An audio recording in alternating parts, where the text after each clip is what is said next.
Triassic കാലത്തിന്റെ ആരംഭത്തിൽ, അതായത് ഏകദേശം 25 കോടി വർഷങ്ങൾക്ക് മുൻപാണ് ആദ്യമായിട്ട് ദിനോസറുകൾ ഭൂമിയിൽ ഉണ്ടായത്. പക്ഷേ അന്ന് ഭൂമിയിലെ രാജാക്കന്മാർ ഡൈനോസേഴ്സ് ആയിരുന്നില്ല. ആ കാലഘട്ടത്തിലെ ഡൈനോസേഴ്സ് എല്ലാം കുഞ്ഞു ജീവികളായിരുന്നു.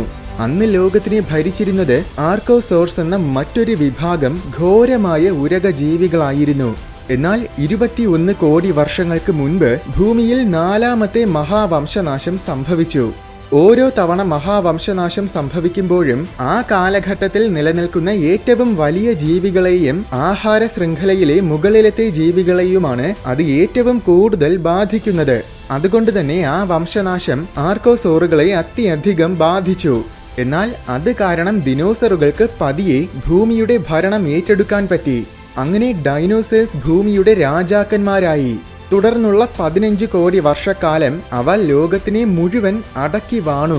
പക്ഷേ ഏകദേശം 6.5 കോടി വർഷങ്ങൾക്ക് മുന്നേ ഭൂമിയിൽ 5ാമത്തെ മഹാവംശനാശവും അരങ്ങേറി. ആ വംശനാശത്തിൽ ദിനോസറുകൾക്കും പതനം സംഭവിച്ചു. പക്ഷേ ഈ പതനം മറ്റൊരു ജീവിവർഗത്തിനൊരു അനുഗ്രഹമായി മാറി. ദിനോസറുകളുടെ തിരോധാനത്തിൽ ഈ പുതിയ ജീവിവർഗം ഭൂമിയുടെ ഭരണം ഏറ്റെടുത്തു. അതാണ് സസ്തനികൾ അഥവാ മാമൽസ്.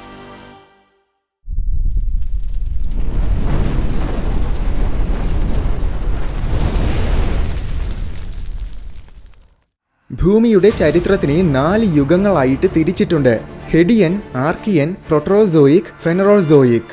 ഏകദേശം 53 കോടി വർഷങ്ങൾക്ക് മുൻപ് മുതൽ ആരംഭിച്ച ഫെനറോസോയിക് യുഗത്തിലാണ് ഇപ്പോൾ നമ്മൾ ജീവിക്കുന്നത്.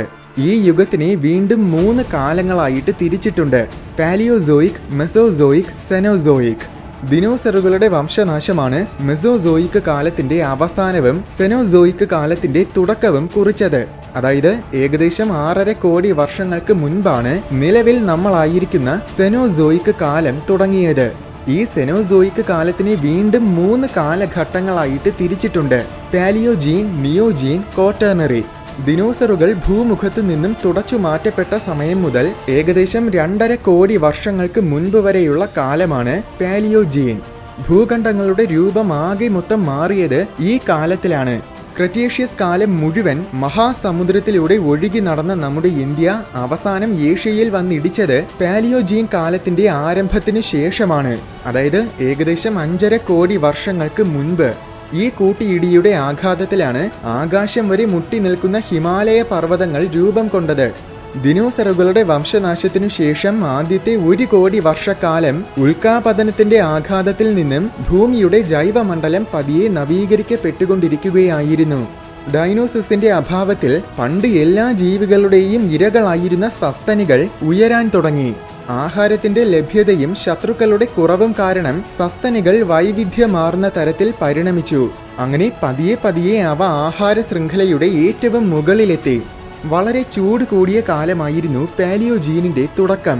അതിന്റെ പ്രധാന കാരണം ഏകദേശം 26 കോടി വർഷങ്ങൾക്ക് മുൻപ് മുതൽ 3.5 കോടി വർഷങ്ങൾക്ക് മുൻപ് വരെയുള്ള കാലം വരെ ഭൂമിയിൽ ഗ്രീൻ ഹൗസ് കാലമായിരുന്നു. ഗ്രീൻ ഹൗസ് കാലത്തിൽ ഭൂമിയുടെ ഉപരിതലത്തിൽ ഒരിടത്തും, അതായത് ധ്രുവപ്രദേശങ്ങളിൽ പോലും സ്ഥിരമായി മഞ്ഞുപാളികൾ ഉണ്ടായിരിക്കില്ല. ഇന്നത്തെ ട്രോപ്പിക്കൽ മേഖലകളിൽ ഉള്ളതുപോലത്തെ കാലാവസ്ഥകളായിരിക്കും ഗ്രീൻ ഹൗസ് കാലത്തിൽ ധ്രുവപ്രദേശങ്ങളിൽ ഉണ്ടായിരിക്കുന്നത്. അതുകൊണ്ട് തന്നെ പാലിയോജീനിന്റെ ആരംഭത്തിൽ അന്റാർട്ടിക്ക മുഴുവൻ വലിയ വനങ്ങൾ നിറഞ്ഞു കിടക്കുകയായിരുന്നു. 3.5 കോടി വർഷങ്ങൾക്ക് മുൻപാണ് ഇപ്പോഴും തുടർന്നുകൊണ്ടിരിക്കുന്ന ഐസ് ഹൗസ് കാലം തുടങ്ങിയത്. ഈ കാലത്തിൽ ഭൂമിയുടെ ഉപരിതലത്തിൽ സ്ഥിരമായിട്ട് മഞ്ഞുപാളികൾ ഉണ്ടായിരിക്കും. ഏകദേശം 2.5 കോടി വർഷങ്ങൾക്ക് മുൻപ് പാലിയോജീൻ കാലഘട്ടം അവസാനിക്കുകയും നിയോജീൻ കാലഘട്ടം തുടങ്ങുകയും ചെയ്തു. 2.5 കോടി വർഷങ്ങൾക്ക് മുൻപ് മുതൽ 25 ലക്ഷം വർഷങ്ങൾക്ക് മുൻപ് വരെ, അതായത് 2 കോടി വർഷക്കാലം നീണ്ടതായിരുന്നു നിയോജീൻ. നിയോജീൻ കാലഘട്ടത്തിനെ വീണ്ടും 2 ആയിട്ട് തിരിച്ചിട്ടുണ്ട്: മയോസീൻ, പ്ലയോസീൻ. ആദ്യത്തെ 1.5 കോടി വർഷങ്ങൾ, അതായത് 53 ലക്ഷം വർഷങ്ങൾക്ക് മുൻപ് വരെയായിരുന്നു മയോസീൻ. ഈ കാലം മുഴുവൻ ഭൂമി സാവകാശം തണുക്കുകയായിരുന്നു. സമുദ്രനിരപ്പ് പതിയെ കുറഞ്ഞു വന്നു. ഈ പ്രക്രിയയുടെ അനന്തരഫലമായി ഇന്ന് കാണുന്ന മെഡിറ്ററേനിയൻ കടൽ മയോസീനിന്റെ അവസാന ഘട്ടത്തിൽ പല ലക്ഷം വർഷങ്ങളോളം കാലം വറ്റി വരണ്ട് വെറുമൊരു മരുഭൂമിയായി കിടക്കുകയായിരുന്നു. ഈ കാലഘട്ടത്തിൽ സസ്തനികൾ ലോകമെമ്പാടും വ്യാപിച്ചിരുന്നു. ഇന്നത്തെ കരടികളുടെ പൂർവികർ ഹൈനകൾ, മാൻവർഗ്ഗങ്ങൾ, ആനകൾ, വലിയ പൂച്ചവർഗ്ഗങ്ങൾ, മാർസൂപ്പിയൽസ്, അങ്ങനെ ഇന്ന് കാണുന്ന പകുതിയിൽ കൂടുതൽ സസ്തനി വർഗ്ഗങ്ങളും ആദ്യമായിട്ട് ഭൂമിയിൽ അവതരിച്ചത് മയോസീൻ കാലഘട്ടത്തിലാണ്. അതുപോലെ തന്നെ ഏപ്പ് വർഗ്ഗങ്ങളും ഈ കാലത്തിന്റെ തുടക്കത്തിലാണ് രൂപം കൊണ്ടത്. ഭൂമിയിലെ ജീവജാലങ്ങൾക്കെല്ലാം ഏകദേശം ഇന്നത്തെ രൂപത്തിൽ എത്താൻ തുടങ്ങിയത് മയോസീൻ മുതലാണ്. അത് മൃഗങ്ങളുടെ കാര്യത്തിൽ മാത്രമല്ല, സസ്യജാലങ്ങളുടെ കാര്യവും അങ്ങനെ തന്നെയാണ്. തുടക്കത്തിൽ കരയിലെ വലിയൊരു ശതമാനവും മഴക്കാടുകളായിരുന്നുവെങ്കിലും മയോസീനിന്റെ അവസാനത്തിൽ കൂടുതലും പുൽപ്രദേശങ്ങളായി മാറിയിരുന്നു. സമുദ്രത്തിലാണെങ്കിൽ സ്രാവുകളും തിമിംഗലങ്ങളുമെല്ലാം ഈ കാലഘട്ടത്തിന്റെ തുടക്കത്തിൽ തന്നെ വളരെ സങ്കീർണമായിട്ട് പരിണമിച്ചു കഴിഞ്ഞിരുന്നു. ഏറ്റവും കൂടുതൽ തിമിംഗല വർഗ്ഗങ്ങൾ ഉണ്ടായിരുന്നത് മയോസീനിലാണ്. ബലീൻ തിമിംഗല വർഗത്തിൽ മാത്രം അന്ന് 20-ൽ കൂടുതൽ തരങ്ങൾ ഉണ്ടായിരുന്നു. താരതമ്യേന പറഞ്ഞാൽ ഇന്ന് വെറും 6 തരങ്ങൾ മാത്രമേയുള്ളൂ. പക്ഷേ അന്ന് സമുദ്രങ്ങളെ ഭരിച്ചിരുന്നത് തിമിംഗലങ്ങളൊന്നും ആയിരുന്നില്ല, മറിച്ച് മെഗലഡോൺസ് എന്ന ഭീകരമായ സ്രാവുകളായിരുന്നു. മയോസീനിന്റെ അവസാനമായപ്പോഴേക്കും മനുഷ്യരുടെ പൂർവികരും ചിമ്പാൻസികളുടെ പൂർവികരും അവയുടെ പൊതുപൂർവിക ജീവിയിൽ നിന്നും വേർപിരിഞ്ഞു. ഒടുവിൽ 53 ലക്ഷം വർഷങ്ങൾക്ക് മുന്നേ മയോസീൻ കാലം അവസാനിക്കുകയും പ്ലയോസീൻ കാലം തുടങ്ങുകയും ചെയ്തു. 53 ലക്ഷം വർഷങ്ങൾക്ക് മുൻപ് മുതൽ 25 ലക്ഷം വർഷങ്ങൾക്ക് മുൻപ് വരെയുള്ള കാലഘട്ടമാണ് പ്ലയോസീൻ. ഇന്ന് മനുഷ്യപരിണാമത്തെക്കുറിച്ച് പഠിക്കുന്ന ശാസ്ത്രജ്ഞർക്ക് വളരെ പ്രധാനപ്പെട്ടതാണ് പ്ലയോസീൻ കാലഘട്ടം. എന്തെന്നാൽ മനുഷ്യരാശി പരിണമിച്ചത് ഈ പ്ലയോസീനിലാണ്. ശരിക്കും മയോസീൻ കാലം അവസാനിക്കുന്നതിന് മുൻപ് തന്നെ ആഫ്രിക്കയിൽ മനുഷ്യരുടെ പൂർവികർ പരിണമിച്ചിരുന്നു. സഹലാന്ത്രോപ്പസ്, ഒറോറിൻ, ആർഡിപിത്തക്കസ് എന്നീ ജീവികളായിരുന്നു മനുഷ്യരുടെ ആദ്യത്തെ പൂർവികർ. പക്ഷേ അവയുടെ ശരീരഘടനകൾ ഇന്നത്തെ മനുഷ്യരിൽ നിന്നും തികച്ചും വ്യത്യസ്തമായിരുന്നു. കാരണം ആഫ്രിക്കൻ കാടുകളിലെ മരങ്ങളിൽ ജീവിക്കാൻ തക്ക വിധത്തിലായിരുന്നു അവയുടെ ശരീരം പരിണമിച്ചിരുന്നത്. ഏകദേശം 1 കോടി വർഷങ്ങൾക്ക് മുൻപ് മുതൽ, അതായത് മയോസീൻ കാലഘട്ടത്തിന്റെ അവസാനമാകുന്നതിന് മുൻപ് തന്നെ കാലാവസ്ഥകളിൽ വന്ന വ്യതിയാനങ്ങൾ കാരണം ആഫ്രിക്കയുടെ കാടുകൾ ചുരുങ്ങാൻ തുടങ്ങിയിരുന്നു. ആഫ്രിക്കയുടെ വലിയൊരു ശതമാനം കാടുകളും പ്ലയോസീനിന്റെ ആരംഭമായപ്പോഴേക്കും വെറും സവാനകളും പുൽപ്രദേശങ്ങളുമായിട്ട് മാറി. ഒപ്പം അവിടുത്തെ ആവാസ വ്യവസ്ഥകളും മാറിയിരുന്നു. കാടുകൾ ജീവികൾക്ക് വളരെ വലിയൊരു അനുഗ്രഹമാണ്. കാരണം ശത്രുക്കളിൽ നിന്നും ഒളിക്കാനും ആവശ്യത്തിനുള്ള ആഹാരം കണ്ടെത്താനുമെല്ലാം വളരെ ഉത്തമമായ സ്ഥലങ്ങളാണ് കാടുകൾ. അതിനാൽ തന്നെ കാടുകളെ മാത്രം ആശ്രയിച്ച് ജീവിച്ചിരുന്ന ആയിരക്കണക്കിന് ജീവി വർഗങ്ങൾക്കാണ് മാറി വന്ന ഈ പുതിയ ആവാസ വ്യവസ്ഥ കാരണം വംശനാശം സംഭവിച്ചത്. എന്നാൽ കുറച്ച് ജീവികൾ പുതിയ പരിസ്ഥിതികൾക്കനുസരിച്ച് ജീവിക്കാൻ പഠിച്ചു. അതിലൊരു വർഗമായിരുന്നു മനുഷ്യരുടെ പൂർവികർ. കാടുകൾ അപ്രത്യക്ഷമാകാൻ തുടങ്ങിയപ്പോൾ അവർക്ക് വേറെ നിവർത്തിയില്ലാതെ ആഫ്രിക്കയിലെ സവാനകളിലേക്ക് ഇറങ്ങേണ്ടി വന്നു. പഴവർഗ്ഗങ്ങൾ കഴിച്ചു ജീവിച്ചിരുന്ന പൂർവികർക്ക് സവാനയിലെത്തിയപ്പോൾ ആഹാരം കണ്ടെത്താൻ അത്ര എളുപ്പമായിരുന്നില്ല. അതുമാത്രമല്ല, സസ്യജാലങ്ങൾക്കും അവയ്ക്ക് കഴിക്കാൻ പറ്റില്ല. അതിനാൽ തന്നെ അവരുടെ അതിജീവനത്തിനു വേണ്ടി അവർ മറ്റു മൃഗങ്ങളെ ആഹാരമാക്കാൻ തുടങ്ങി. ഈ കാലമാകുന്നതിന് മുൻപ് തന്നെ അവർ വടികളും കല്ലുകളുമൊക്കെ താൽക്കാലികമായിട്ടെങ്കിലും ആയുധങ്ങളാക്കാൻ തുടങ്ങിയിരുന്നു. അത് സവാനകളിൽ അതിജീവിക്കാൻ അവർക്ക് തീർച്ചയായും ഉപകാരപ്പെടുകയും ചെയ്തു. പക്ഷേ മൃഗങ്ങളെ വേട്ടയാടണമെങ്കിലും മറ്റു മൃഗങ്ങളിൽ നിന്നും രക്ഷപ്പെടണമെങ്കിലും വേഗത്തിൽ ഓടേണ്ടത് വളരെ അത്യാവശ്യമാണ്. 4 കാലുകളിൽ നടക്കുന്നതിനേക്കാൾ 2 കാലുകളിൽ നടക്കുമ്പോൾ കൂടുതൽ വേഗത്തിൽ ഓടാൻ കഴിയും. സവാനകളിലായിരിക്കുമ്പോൾ അവർക്ക് മരം കയറേണ്ട കഴിവ് വേണ്ടിവരില്ല. അതുകൊണ്ട് ആ കഴിവ് നഷ്ടമായാലും കുഴപ്പമില്ല. അതുമാത്രമല്ല, മൃഗങ്ങളെ വേട്ടയാടുമ്പോൾ ഉയർന്നു നിന്നാൽ കൈകൾ രണ്ടും ആയുധമായിട്ട് ഉപയോഗിക്കാനും കഴിയും. മറ്റൊരു കാര്യമെന്നത്, കാടുകളിലായിരിക്കുമ്പോൾ ദൂരെയുള്ള കാഴ്ചകൾ കാണണമെങ്കിൽ മരത്തിന്റെ മുകളിൽ കയറിയാൽ മതി.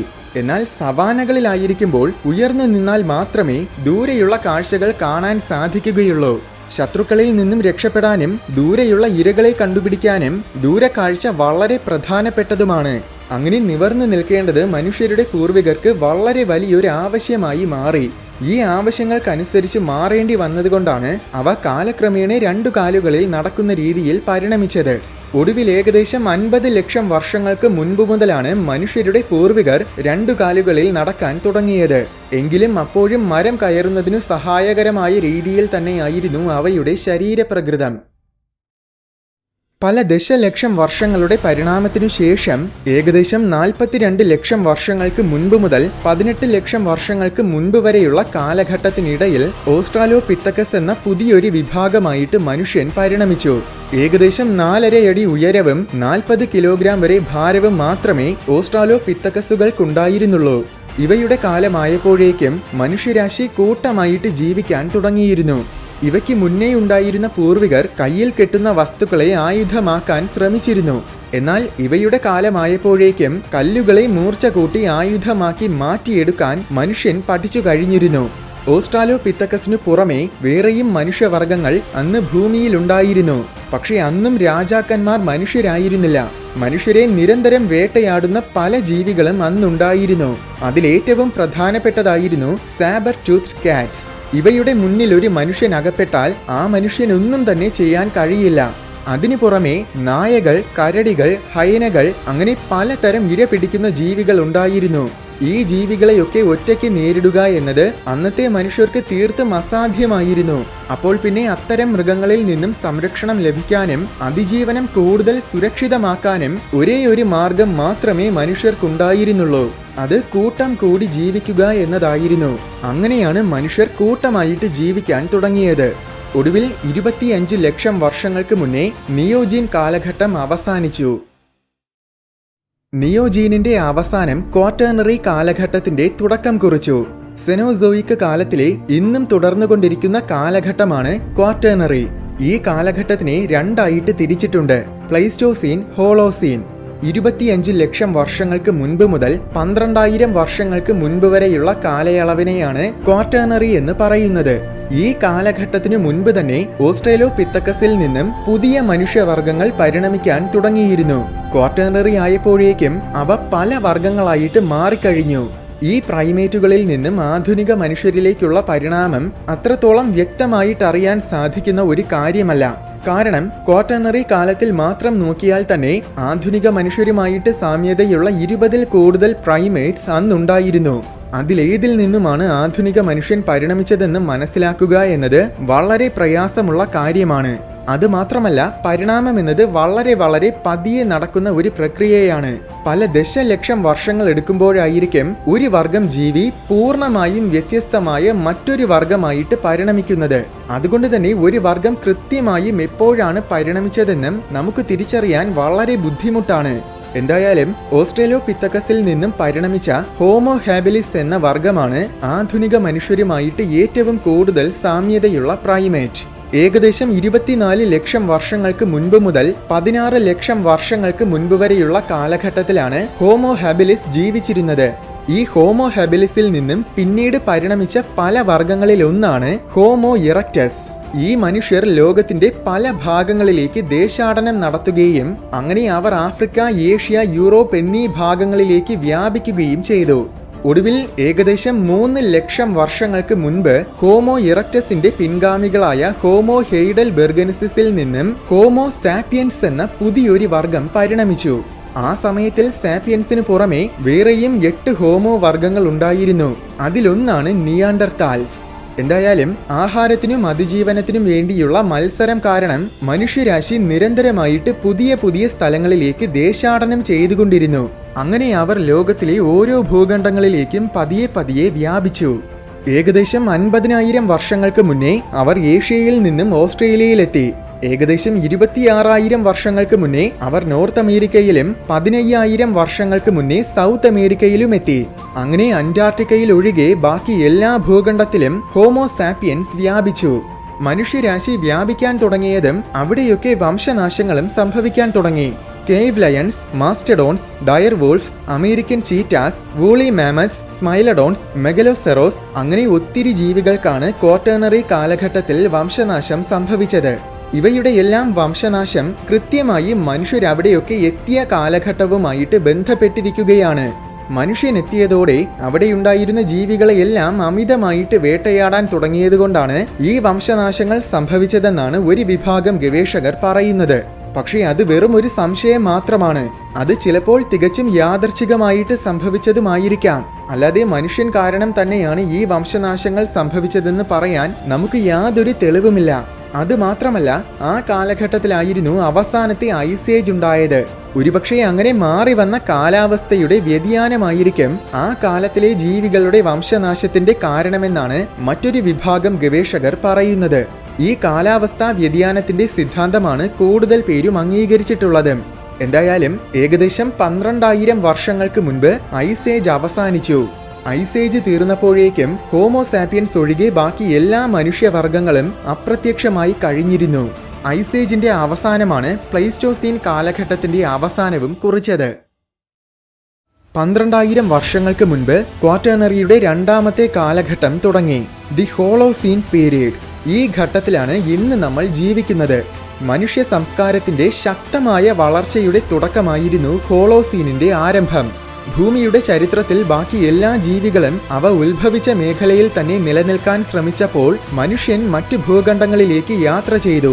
പ്രതീക്ഷയോടെയും കൗതുകത്തോടെയുമുള്ള ആ യാത്രയാണ് ആഫ്രിക്കയിലെ മരച്ചില്ലകളിൽ നിന്നും ഇന്നും മനുഷ്യനെ ചന്ദ്രനിൽ വരെ എത്തിച്ചത്. ദിനോസറുകൾ ഭൂമിയിൽ ജീവിച്ചതിന്റെ 10% പോലും ആയിട്ടില്ല മനുഷ്യൻ ഭൂമിയിൽ ജീവിക്കാൻ തുടങ്ങിയിട്ട്. പക്ഷേ ഇത്രയും ചുരുങ്ങിയ കാലം കൊണ്ട് തന്നെ മനുഷ്യരാശി ഒത്തിരിയേറെ പുരോഗമിച്ചു കഴിഞ്ഞു. അപ്പോൾ ഇനി ഭാവിയിൽ മനുഷ്യരാശി എന്തൊക്കെ നേട്ടങ്ങൾ കൈവരിക്കുമായിരിക്കും?